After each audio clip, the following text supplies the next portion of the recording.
I call the honourable member for Fadden. Thank you, Mr Deputy Speaker. I rise to support emphatically the omitted words and the change put forward by the member for Goldstein. It's interesting when we reflect upon this budget in its entirety, the 3 appropriation bills. It's important that we look upon the facts as stated in the budget, starting of course with the pre-budget rhetoric of a tough Labor budget, of tightening of belts, and all we actually see is union mates being rewarded with millions and millions of dollars and $2 billion being slugged because of wasteful spending, slugged out of the pockets of families.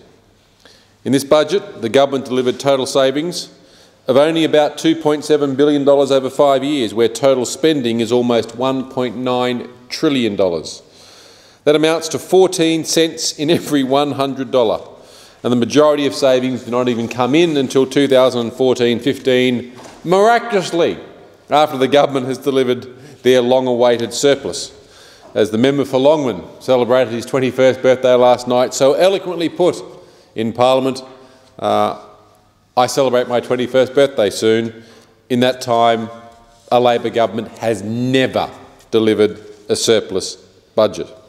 As all market commentators have agreed, this budget will do nothing to stop interest rate rises. It's also instructive to notice that 1/3 of all Labor's savings are actually new taxes. A vagary, I guess, of taxation law and of the way Treasury operates, that a taxation hike is construed as a saving. We note from the budget that the budget deficit for the current year, 10-11, is soaring to $49.4 billion. The forecast deficit for 2011-12 was blown out by $10.3 billion to a staggering $22.6 billion deficit for the next financial year. The net government debt is climbing to a record $107 billion in 2011-12 and is forecast to remain over $100 billion in the foreseeable future, at least for the next 4 years. That's net debt of $4,500 or $4,700 for every man, woman and child for every Australian. Gross debt, gross borrowings required to furnish the debt, as well as provide the necessary cash flow and so on, is forecast to go over $200 billion, with the government, of course, requesting authority to increase gross debt to $250 billion. Typical, old-fashioned Labor budget. That's what it is. Big on taxes, big on spending, very low on helping householders battle high costs of living, low on helping battlers deal with high costs of petrol, electricity, gas, groceries, health costs and home repayments. Low on that. No tax cuts, first time in 8 years, just tax hikes. Appropriation Bill number 1 for ordinary annual services of $72.85 billion. Appropriation Bill number 2, looking at $7.4 billion to allow for annual appropriations in the Consolidated Revenue Fund for services that are not ordinary annual revenue. Appropriation 2 also increases the government's gross debt ceiling from $200 billion to $250 billion. And of course, Appropriation Bill number 1, Parliamentary Departments, is $180 million to deal with the appropriating funds for the proper running of government services. The Prime Minister was right when she said this was a traditional Labor budget. She was spot on. No duplicity here. No, there'll be no carbon tax in my government here. She was spot on when she said this will be a traditional Labor budget, and it has been. A huge deficit, huge borrowings, huge debts and huge taxes, all spun with a rhetorical line about being tough. Well, the only thing they're being tough on is they're being tough on their lack of resolve to actually save money. They talk about the need to repay debt, but they lift the debt ceiling to record levels. They talk about the cost of living pressures and easing it. Then they slug $2 billion out of family assistance to pay for wasteful spending. As a matter of fact, in November last year, we were told that the deficit for 2011 or 2010-11, the current financial year, would be $41.5 billion. On budget night, it was revealed to blow out to almost $50 billion, a change of $10 billion they got it wrong. In November, we were told net debt would peak at $94 billion. We're now told it'll peak at $107 billion, a $13 billion blowout. Not only is net debt to stay above $100 billion for at least the next 4 years, but the government will continue to borrow $135 million a day. And Labor's debt, the debt repayments will be a staggering $7 billion a year. $7 billion a year. Cumulative interest on Labor's debt will be more than $26 billion over the next 4 years. Statement of fact. That's the legacy from this Labor government. Cumulative interest alone of $26 billion over the next 4 years. Think of the infrastructure, the railheads, the port, the hospitals, the community services that could be funded if this government hadn't wastefully spent money on recurrent expenses. Labor doesn't like to admit that we've got the highest interest rates in the OECD and amongst the highest home mortgage rates in the world. Labor's reckless spending and borrowing has seen interest rates higher than they would otherwise be.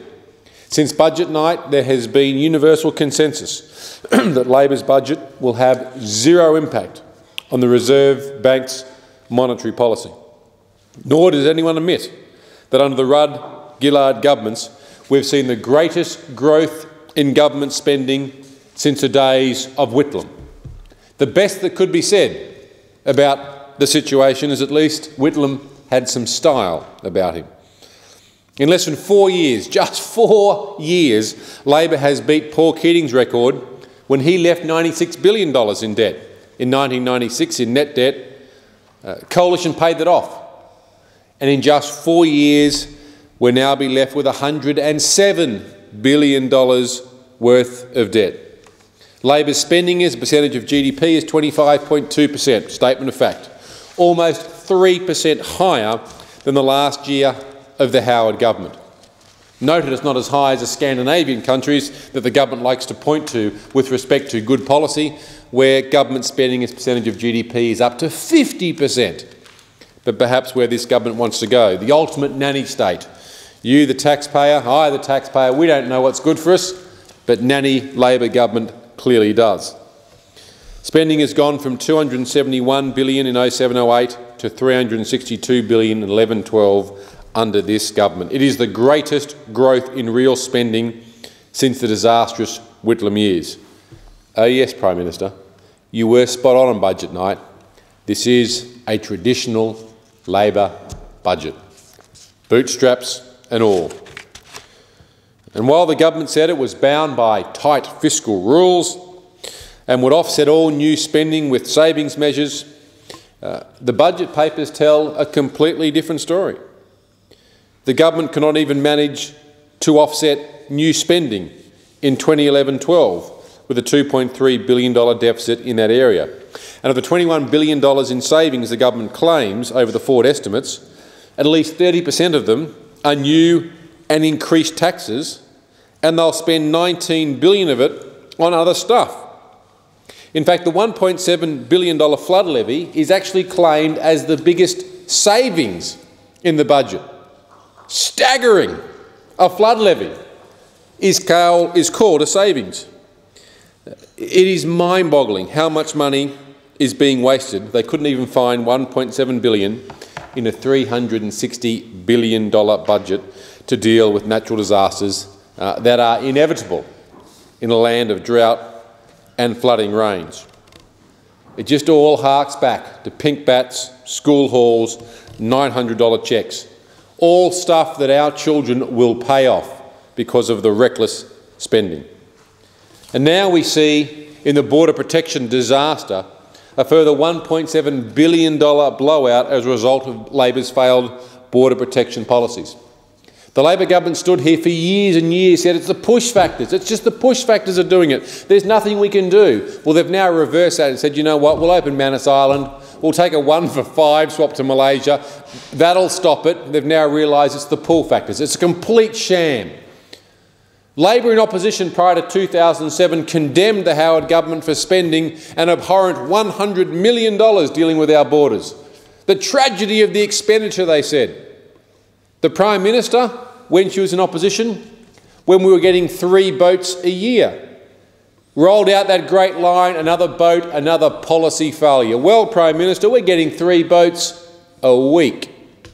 And $100 million has now become $1.7 billion.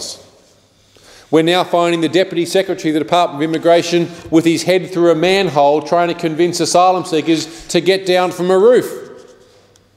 That's what things have come to with this Labor government. The bottom line, the budget is based on a lie. The carbon tax revenue is nowhere in the budget, nor are any expenses associated with it. This carbon tax is a tax that the Prime Minister said would never happen. Never happen. There will be no carbon tax in a government I lead, she said, hoping to win an election only to actually reveal the truth a mere few days later. Revenue from the mining tax is factored into the budget, yet the tax isn't even bedded down and apparently starts on the same day that the carbon tax is meant to start, but the carbon tax isn't in the budget, but the mining tax revenue is. We know the carbon tax will simply export jobs and increase the cost of everything. Let's take cement, for example. Cement as a process, to use a chemical process to release carbon dioxide, to take ostensibly limestone and reduce it down. 50% of carbon dioxide emissions in cement production occurs through that chemical process. There's no way to improve it. There's no way to rationalise it. Another 35% of it is in the following processes before you release the small balls of cement bases. And then 15% is in a large rolling crushing machine. The bottom line is there is no way to reduce emissions in the production of cement. So how is the carbon tax going to work with the cement industry? Apart from more cement will be imported, and all we've done is move emissions offshore. Instead of using power from black coal-fired power stations, we're going to move emissions offshore to nasty brown wet coal power stations in China. Emissions will go up and jobs will go down. But apparently this carbon tax is good for us. Revenue from the mining tax is in the budget. Revenue from the carbon tax is not in the budget. Labor plans to borrow $18.2 billion for the NBN over the forward estimates. And yet the potential for waste in this project is frightening. Frightening. $50 billion project is what it'll be. We all know IT projects blow out, 80% of them do. It could be much higher. Government betting on picking a technology, when we know right now, as a statement of fact, for every 1 user of wired broadband, there are 7 users of wireless broadband. I say to the government, how does your NBN help me with my iPad? How does it? How does it help me use my tablet, my mobile communication devices? How does that possibly work? How does it help me use my wireless on my laptop? It doesn't. Government picking technology winners because Minister Conroy couldn't get the 2007 election policy correct of $4.7 billion and broadband to 98% of Australians. And on a flight to PNG, the Prime Minister changed his mind to $47 billion and broadband to 90% of Australians. Well done, Prime Minister. No wonder Labor knifed you in the back. The budget's a house of cards, further illustrated by the decision by the WA government to increase iron ore fine royalties by over $2 billion. Under the terms of the Prime Minister's agreement with the Big Three, the Commonwealth is obliged to credit all increased royalties from mining companies that are subject to the MMRT in full. This is added pressure, of course, on Labor's budget. But what is particularly galling is a hit on families. $2 billion will be gouged through the freezing of indexation of family tax payment supplements and upper income thresholds. Despite the government talking down the impact of these changes, at a time when families are struggling with massive cost of living increases, electricity up 51% since this government came to power, the truth is that $2 billion ripped out of struggling families will hurt them in one shape or form. On top of that, as if we didn't have overpriced school halls, pink bats and solar panel disasters, we've got $3 $376 million on building the entertainment revolution through set-top boxes. It is absolutely and utterly deplorable. The budget is a sham. It is a waste. It is an incredible wasted opportunity, but the Prime Minister was right. It's a typical Labor budget. The honourable member's time has expired.